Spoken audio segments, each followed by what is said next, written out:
রচনা বন্দ্যোপাধ্যায়ের সমর্থনে তৃণমূলের সভায় কোন্দল প্রকাশ্যে। অপমানিত বলাগড়ের বিধায়ক মনোরঞ্জন ব্যাপারী। তার বক্তব্যে অস্বস্তি বাড়ল তৃণমূলে। বলাগড়ের একতারপুরে শনিবার সারাদিন প্রচার করেন হুগলি তৃণমূল প্রার্থী রচনা বন্দ্যোপাধ্যায়। সন্ধ্যায় বকুলতলায় হয় সভা। সেই সভায় উপস্থিত ছিলেন বলাগড় বিধায়ক মনোরঞ্জন ব্যাপারী। সভা শুরু হয়েছে, তখনও রচনা বন্দ্যোপাধ্যায় উপস্থিত হননি। বিধায়ক বক্তব্য রাখছিলেন। বিধায়কের অভিযোগ, বক্তৃতা শুরু করার পর তিনি এসএসএ এনআরএস নিয়ে বলছিলেন।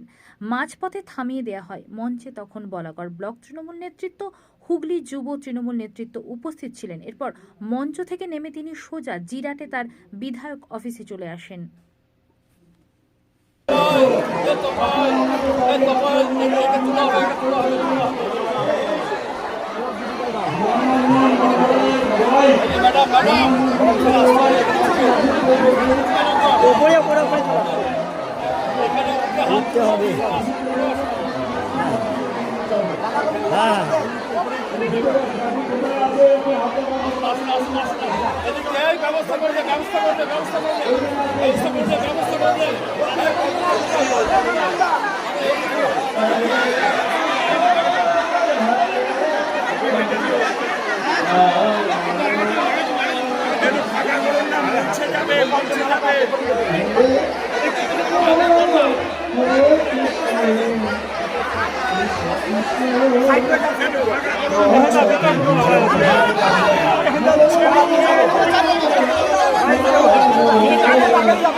আপনার আসার আগে স্টেজ থেকে নেমে গেছে, তার ক্ষোভ তাকে কোণঠাসা করা হচ্ছে, কি বলবেন এটা?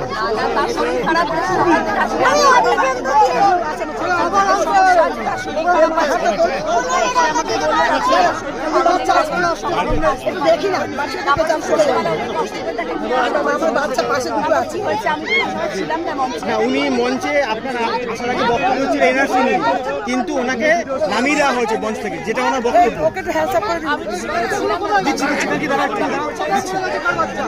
আমি জানি না,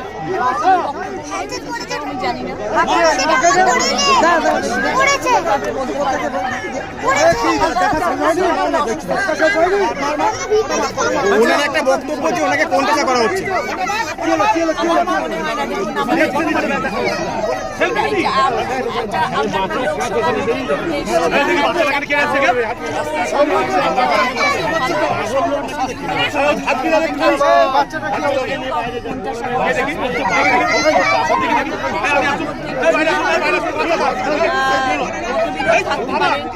সবসময় আমার মনে হয় দিনের শেষে আমাদের সবসময় এটাই মনে রাখা উচিত যে আমরা সবকিছু ভুলে আমরা একসাথে। ওনার দাবি যেটা, উনি বলছে যে আমাকে ডেকে অপমান করা হয়েছে, স্টেজ থেকে ওনার বক্তব্যের অর্ধেক মাঝখান থেকে ওনাকে নামিয়ে দেওয়া হয়েছে আপনি আসার আগে।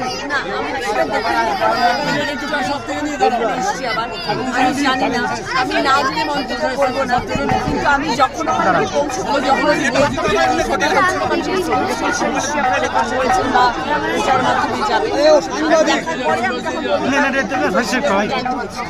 কোনো বিনা কারণে কিছু হয় না, কোনো কিছু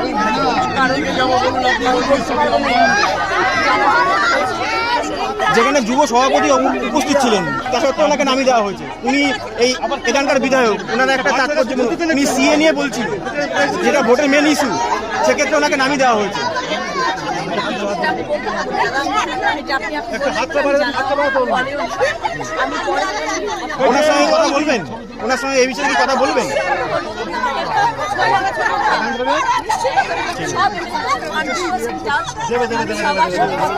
আমি একমাত্র কন্টিনিউয়াস বলে যাই সবসময় সবাইকে যে যাই হোক না কেন আমরা সবাই একসাথে এবং আমার এটা বিশ্বাস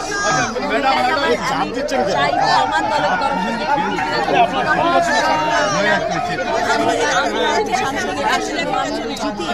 তাহলে আমি সবার আগে কারোর প্রতি কোনো রকম মনোমালিন্য হবে না, আমরা একত্রিত হয়ে ভালোভাবে সুন্দরভাবে